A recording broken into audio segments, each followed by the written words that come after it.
Halo semuanya, apa kabar? Ada sebuah kata mengatakan, tak kenal maka tak sayang. Maka perkenalkan, nama saya Oni Malase, NPM 2109101195. Saya dari Prodi PGSD semester 4. Di sini saya membuat video untuk memenuhi tugas pembelajaran saya, yaitu tugas bahasa Indonesia. Selamat menyaksikan.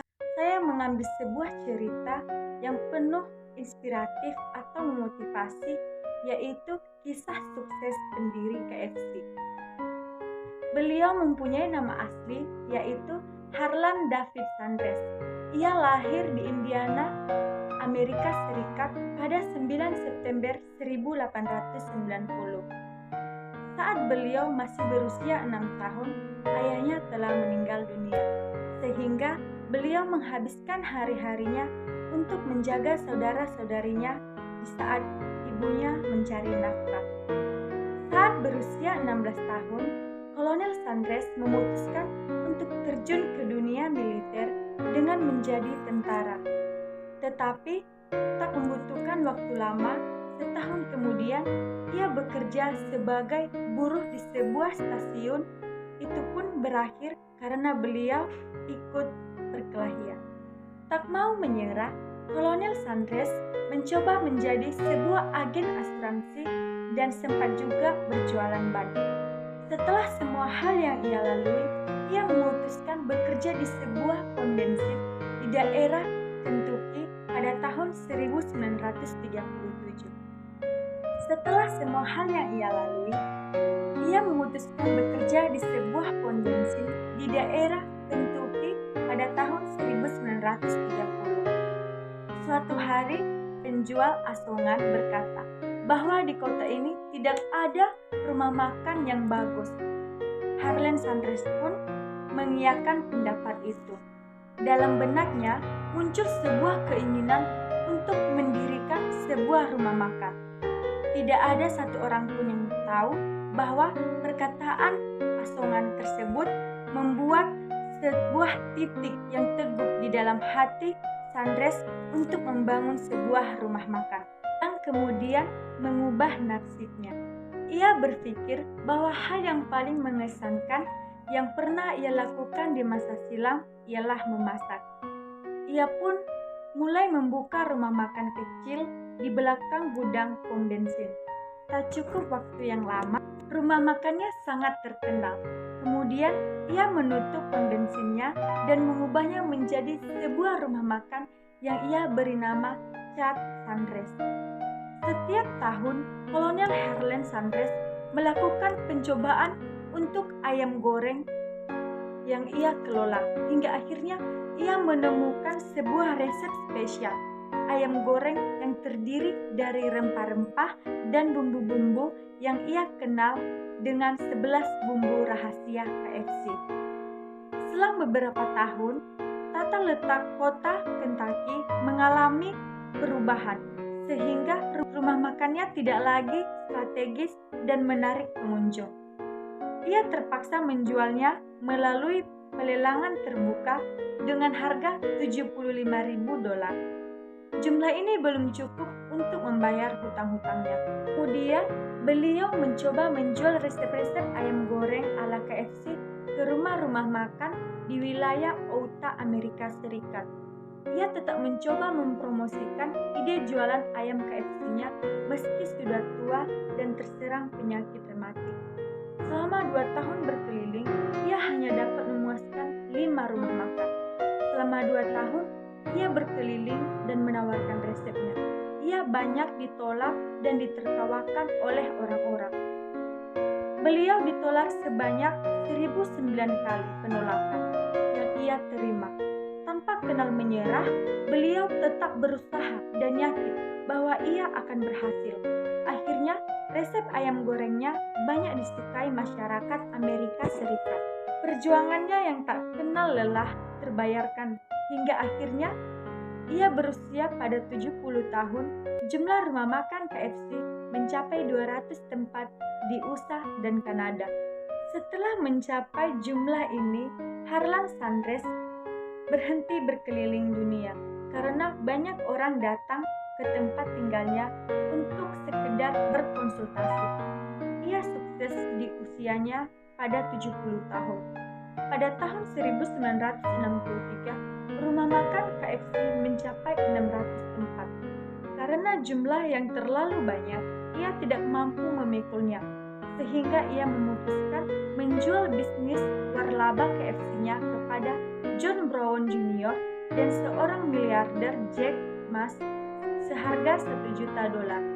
Ia mendapat gaji setiap bulan seumur hidup sebesar $40.000. Selang beberapa lama, Kolonel Harlan Sanders meninggal pada tahun 1980. Nah, dari cerita yang saya ceritakan dapat kita simpulkan bahwa untuk menggapai sebuah titik kesuksesan, kita harus mengalami kegagalan, jatuh, dan gagal lagi. Jika kita tidak pernah mengalami kegagalan, maka kita tidak akan tahu bagaimana rasanya untuk berjuang untuk menggapai sebuah titik kesuksesan. Seperti dari cerita beliau, kita dapat menilai atau melihat bahwasanya sebuah kesuksesan yang ia gapai telah terbayarkan setelah 1009 kali ia mendapat penolakan. Jadi teman-teman, kita jangan mudah menyerah untuk menggapai sebuah titik kesuksesan yang ingin kita capai. Nah, dari cerita beliau, saya membuat sebuah media tentang langkah-langkah untuk menggapai sebuah titik kesuksesan, di mana pada tangga pertama terdapat hinaan. Ketika kita melangkah atau mempunyai mimpi, kita akan mendapat banyak cacian, banyak hinaan dari orang-orang sekeliling kita. Selanjutnya, tahap kedua, kita akan stres. Kita stres karena banyak pikiran atau banyak setiap perkataan-perkataan orang yang membuat kita menjadi merasa malu sama diri kita sendiri bahwa kita tidak mampu. Sebenarnya teman-teman, kalau kita mempunyai niat, kita dapat mengesampingkan segala perkataan orang. Kita dapat menjadikan itu sebuah motivasi. Selanjutnya, ketika kita menaiki tangga ketiga, kita akan mendapat penolakan. Seperti kisah pada beliau, dia mendapatkan penolakan sebanyak 1009 kali. Nah, untuk menggapai sebuah kesuksesan akan mendapatkan sebuah penolakan, di mana banyak orang akan menertawakan kita, bahkan mengejek kita dan merendahkan kita. Setelah penolakan, kita akan mendapatkan kegagalan. Nah, kegagalan yang kita dapatkan itu karena kita sudah mendapatkan penolakan, kita akan mengalami kegagalan, di mana kita merasa putus asa, merasa tidak mampu, merasa cukup sampai di sini, bahwa kita tidak bisa menggapai sebuah kesuksesan. Tapi percayalah, kalau kita mempunyai suatu keberanian, suatu tekad, kita akan mendapatkan suatu titik kesuksesan tersebut.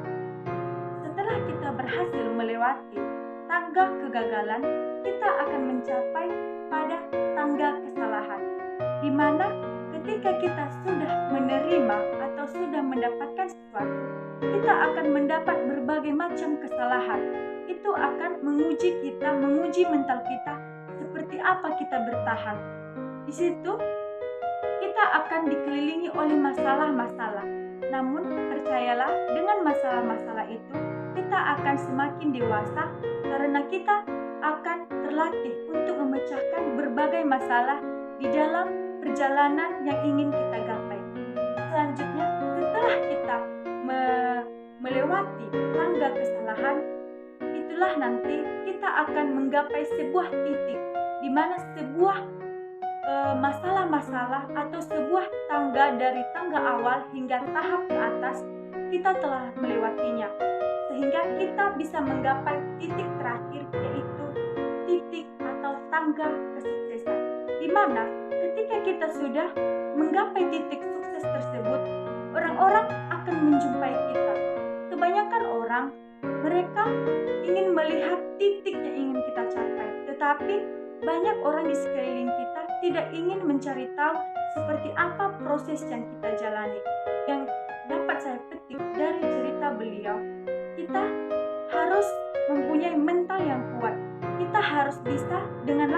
pada menerima segala hinaan, harus bisa sabar untuk menghadapi segala stres, penolakan, kegagalan, kesalahan, hingga akhirnya kita mencapai sebuah titik di mana semua rasa lelah kita, rasa capek kita terbayarkan setelah kita mencapai sebuah titik, yaitu titik kesuksesan. Setelah ini saya akan menampilkan sebuah video inspiratif di mana perjalanan hidup kita ibaratnya kita menaiki tangga demi tangga, di mana kita akan jatuh, naik lagi, jatuh, naik lagi. Untuk mendapat video selanjutnya, silahkan disaksikan.